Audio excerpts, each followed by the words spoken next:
At Christmas dinner, my son-in-law looked me in the eye and said, "Your gifts are always cheap and useless." He laughed, thinking I would be embarrassed in front of everyone. Instead, I smiled and told him, "Open it and see for yourself."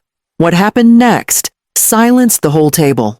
Before I begin this story, please subscribe to the channel and comment where you're watching from. I love hearing your stories and seeing how far these videos reach. My name is Helen Brooks, and I am 68 years old. Christmas has always been my favorite time of year. For me, it is not about the money spent or the size of the gifts, but about gathering around the table, sharing food, and creating memories that last. After losing my husband Samuel, I promised myself I would keep the holiday spirit alive for my daughter Rachel, her husband Ethan, and especially my granddaughter Lily. I live on a modest pension, so I cannot buy the latest gadgets or designer clothes. Instead, I put time and thought into every present I give. I believe a gift should carry meaning, not just a price tag. Rachel has always appreciated this, and little Lily treasures every small thing I give her. But Ethan, my son-in-law, has never tried to hide his disdain. He likes expensive watches, fine suits, and things that shine. To him, my gifts have always been too simple, too plain, too unworthy of his attention. Still, I kept on trying. I baked his favorite cookies, I wrapped his presents neatly, and I did my best to show kindness. I wanted to believe that one day he would see the effort behind my actions. But deep down, I knew he saw me as nothing more than the old woman who gave him gifts, not worth keeping. Christmas dinner had always been a tradition I looked forward to. I had been up since dawn, preparing my share of the food, making sure everything was just right. The turkey had been roasting in Rachel's oven for hours, the smell filling the house with warmth. The table was set with red and gold napkins. Candles flickered softly, and Lily had even placed little paper snowflakes she had made in school at each seat. It felt like the kind of Christmas Samuel and I had always dreamed of for our family, filled with love, laughter, and good food. But as everyone gathered around the table, I noticed the way Ethan carried himself. He leaned back in his chair, glass of wine in hand, speaking loudly about a new business deal he had closed just before the holidays. He boasted about the new car he planned to buy, shaking his head at the idea of anyone driving something more than a few years old. His words were meant to impress, but they only made me feel smaller. I knew he valued wealth above all else, and I also knew he had little respect for the life I lived. When the plates had been cleared and the wrapping paper brought out, the children's excitement filled the room.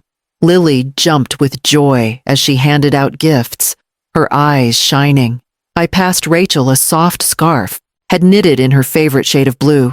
She hugged me and said, "Thank you, Mom. I love it."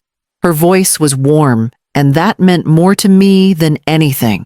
Then came the moment I had been dreading. I handed Ethan a small box wrapped neatly with silver paper and tied with a ribbon. I had taken my time, wrapping it carefully the way Samuel used to wrap my gifts. Tight corners, crisp folds, a bow placed just so. Ethan looked down at the box and smirked. He shook it once, making a show of how light it felt. Then he looked around the table, grinning. "Well," he said loudly, "here comes another one of Helen's cheap little surprises." Rachel's face turned pale. "Ethan, please," she muttered, but he only laughed. He held the box up higher, like it was some sort of joke to be shared with the family. "Every year it's the same. Something useless that goes in a drawer or ends up in the trash. Tell me, Helen, what is it this time? Socks? A coffee mug? Maybe some dollar store trinket?" His words hung in the air like a slap. The room fell silent. Lily looked confused, clutching the stuffed toy I had given her tightly to her chest. Rachel's eyes dropped to her lap, ashamed. My cheeks burned, but I did not let my voice shake. I met Ethan's eyes and smiled, calm but firm. "Why don't you open it and see for yourself?" He chuckled and rolled his eyes, turning the box over in his hands. "All right, let's see what kind of treasure this is." His tone was dripping with sarcasm, his laughter forced and cruel. As he tore into the paper, I felt my heart racing. I knew what was inside, and I knew it would speak louder than any defense I could make for myself. Still, the sting of his insult cut deep. For years, I had quietly endured his dismissive comments, hoping Rachel's happiness outweighed my hurt. But this moment was different. He hadn't just mocked me in private. He had humiliated me in front of the family, in front of the child who adored me. I could see Lily's little face frowning, her eyes darting from me to her father. She didn't understand everything he had said, but she understood cruelty when she heard it. That alone gave me strength. Rachel finally spoke up, her voice sharp but quiet. "Ethan, that's enough. Don't talk to my mother like that." But he ignored her, focusing on ripping open the gift, eager to prove his point. The paper fell away, and the small box sat in his hands. For a brief second, I saw his grin falter. He hadn't expected weight or substance, but there it was. He glanced at me, then quickly looked back at the box, pretending not to care. "Well, let's see what this is," he said, but the bravado in his voice was beginning to slip. I sat back, my smile steady, my hands folded in my lap. My words had been few, but they were enough. "Open it and see for yourself." In that moment, the power shifted. No matter what he found in that box, I knew I had taken control of the room. His mockery had set the stage, but the gift inside would reveal the truth. The silence around the table grew heavy with anticipation. Even Lily leaned forward, her wide eyes fixed on her father's hands. Rachel pressed her lips together, as if bracing for what was about to come, and I sat there, calm in my chair, knowing that Samuel's voice, through the gift I had chosen, was about to speak for me. The room seemed to hold its breath as Ethan tore away the last of the silver wrapping paper. His smug grin lingered, but I could see cracks forming at the edges. He wanted to laugh, to toss whatever was inside aside with a careless joke, but a flicker of uncertainty touched his eyes. I sat quietly, my hands folded in my lap, my back straight against the chair. For the first time in years, I felt no need to defend myself, no urge to explain or excuse. The choice had already been made long before this night. I had known, when wrapping that box, that I wasn't giving Ethan just another present. I was handing him a piece of Samuel's legacy, something carefully preserved not for show, but for meaning. The gift had been tucked away for years, resting in the back of a drawer where Samuel once kept his most treasured possessions. Before he passed, he told me gently, "One day, Maggie, give this to Rachel's husband. Maybe it will remind him what truly matters in a family." At the time, I wasn't sure Ethan would ever understand the weight of such a gift, but I trusted Samuel's wisdom. He had always believed in leaving lessons where words could not reach. As Ethan pried open the lid of the small box, the tension in the room grew thick. Rachel sat stiffly at his side, her hands clenched together under the table. Lily leaned forward, her wide eyes fixed on the present, though she couldn't understand the storm that was building around her. Even the glow of the Christmas tree in the corner seemed to dim, as if the house itself was waiting. Ethan let out a short laugh, still trying to keep the upper hand. "Let's see what treasure you dug up this time, Helen," he said, his voice sharp, but the confidence was waning. I didn't answer. Instead, I smiled softly, the same calm smile I had given him earlier, the one that unsettled him more than any angry words could. Inside me, my heart raced, but outwardly, I was steady. Years of enduring his little jabs had taught me the power of silence. Sometimes, saying less meant saying more. When he finally pulled back the tissue paper, he froze. Nestled inside was Samuel's gold pocket watch, polished until it gleamed even under the dim dining room lights. For a moment, Ethan stared, confused, as though he couldn't quite process what he was holding. He picked it up slowly, the weight of it heavier than he had expected. Rachel gasped softly. "That's Dad's watch," she whispered, her voice trembling. Lily's eyes lit up. "Grandpa's watch. Grandma showed me that once." The smirk slid completely from Ethan's face. He turned the watch over in his hands, his arrogance replaced with unease. His thumb brushed across the back, where Samuel had engraved the initials SH years ago. "There's more," I said finally, my voice calm but firm. "Look under the watch." He hesitated, then pulled out the folded piece of paper that had been resting beneath it. His expression was tight now, no trace of humor left. Rachel leaned closer, her face pale as he unfolded the letter. I watched as his eyes moved across the first lines. His jaw clenched. His bravado, the shield he wore so proudly, was crumbling piece by piece. Everyone else stayed silent, the only sound the faint crackle of the fireplace behind us. This was the moment I had been waiting for, not revenge, but revelation. Samuel's words, written years before, were about to cut through Ethan's arrogance and remind him of the values he had long ignored. I sat tall in my chair, steady in the quiet power of that moment. Ethan had thought he could mock me, humiliate me, and make me small in front of my family. But now, with Samuel's watch in his hand and Samuel's letter unfolding in front of him, he was the one shrinking under the weight of something far greater than himself. In that silence, I realized something important. I had chosen dignity over anger, patience over pride. I had not fought back with insults, because Samuel had already armed me with something stronger. His words, his legacy, and his love. The power in the room shifted.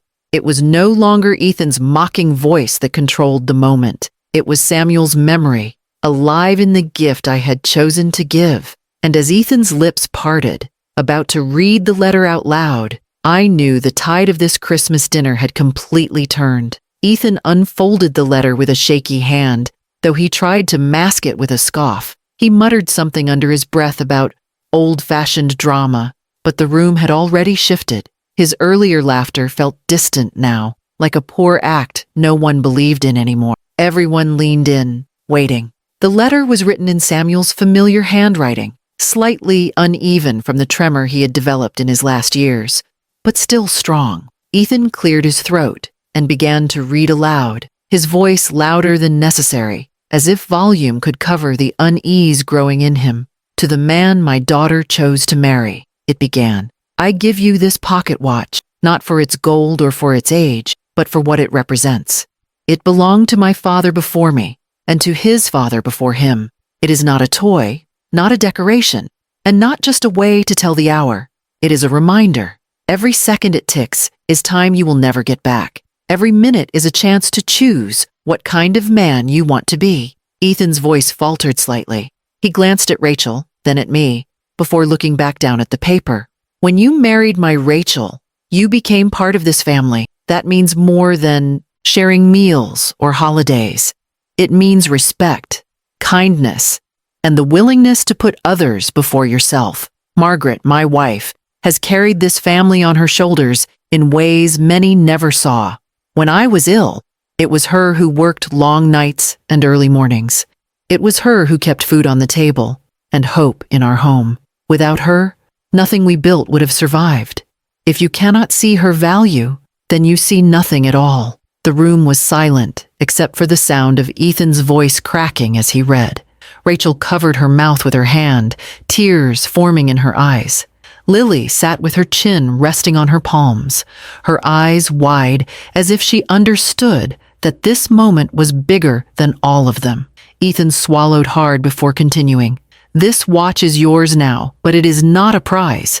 It is a responsibility. It should remind you that life is not measured in money or possessions, but in how you treat the people around you. If you laugh at love, if you mock generosity, you lose more than you know. You lose time, you lose family, and one day you will wish you could take it back." His voice trembled. He paused, blinking quickly, trying to regain the smugness he had lost.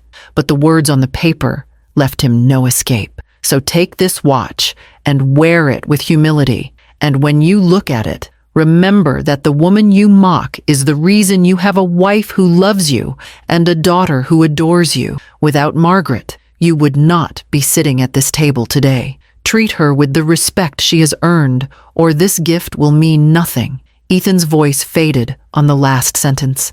His eyes stayed fixed on the letter, unable to meet mine. The smirk that had once twisted his face was gone. In its place was something raw. Shame, maybe, or the slow realization that he had been exposed in front of the very people whose respect he had taken for granted. Rachel reached across the table and placed her hand gently on mine. "Mom," she whispered, her voice breaking. "Dad was right. You've always been the strongest part of this family."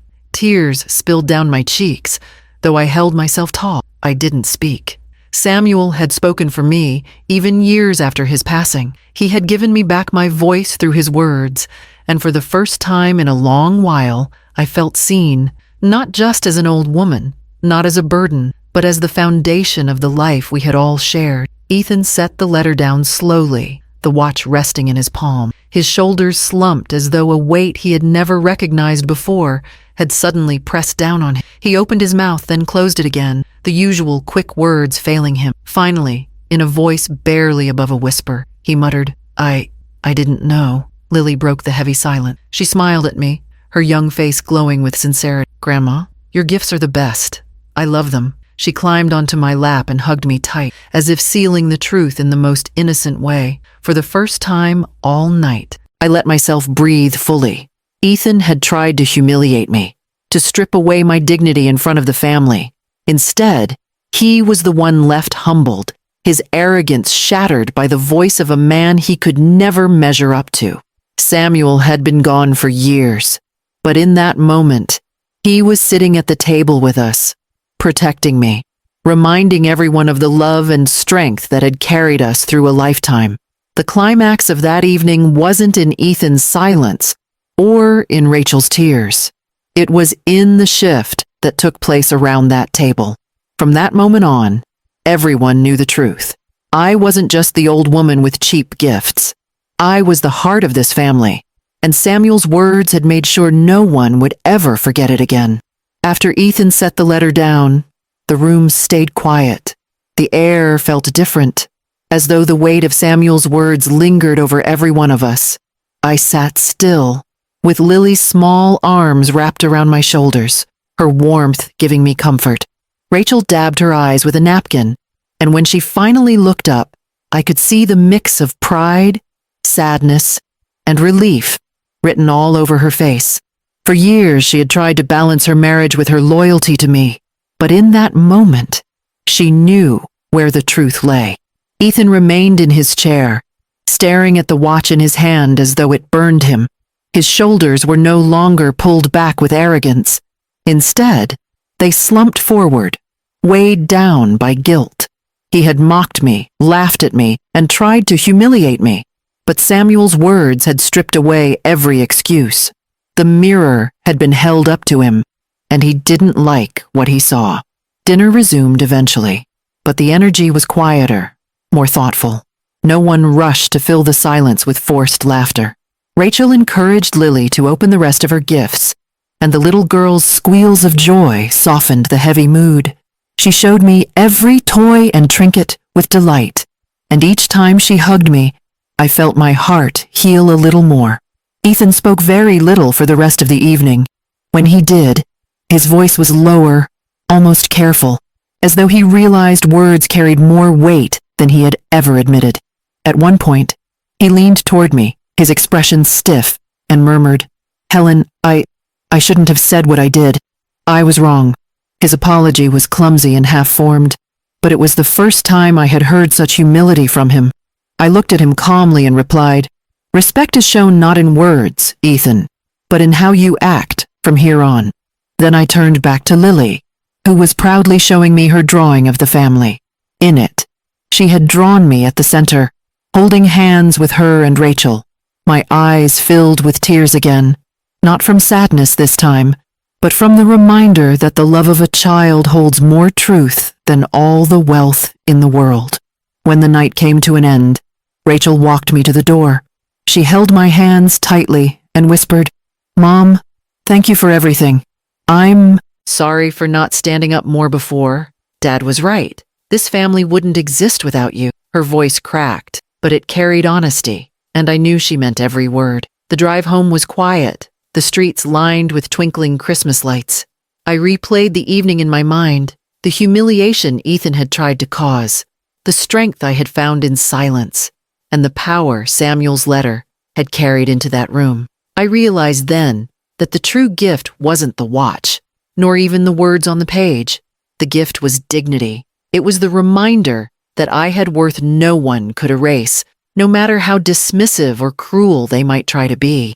In the days that followed, Ethan's tone with me softened. He no longer made snide remarks, and though the arrogance had not fully left him, I could tell something had shifted. Whether out of guilt, fear, or genuine reflection, I couldn't be sure. What mattered most to me was that Lily had witnessed the truth. She had seen her grandmother stand tall without anger, without shouting, without bitterness. She had learned that respect must be earned, and that cruelty has consequences. I spent that week tending to my small home, placing Samuel's picture by the fireplace, where I could see his smile each morning. I whispered a quiet thank you to him for giving me strength, even from beyond this world. I realized I had been carrying his lessons with me all along, but that night reminded me that sometimes silence and patience speak louder than any argument. The lesson I carry forward is simple. Never let someone else decide your worth. People may try to belittle you, to mock the things you hold dear, or to reduce your life to the measure of what you can buy. But value is not found in money or possessions. It is found in the love you give, the sacrifices you make, and the legacy you leave behind. That Christmas dinner will stay with me forever. Ethan may have expected laughter at my expense, but instead, he walked away humbled. My granddaughter walked away proud of me, and I walked away with my head held high, reminded that dignity is one of the greatest gifts we can carry. Thank you for listening to my story. If it touched your heart, please subscribe to the channel and share in the comments where you're watching from. I love seeing how these stories connect us across so many places.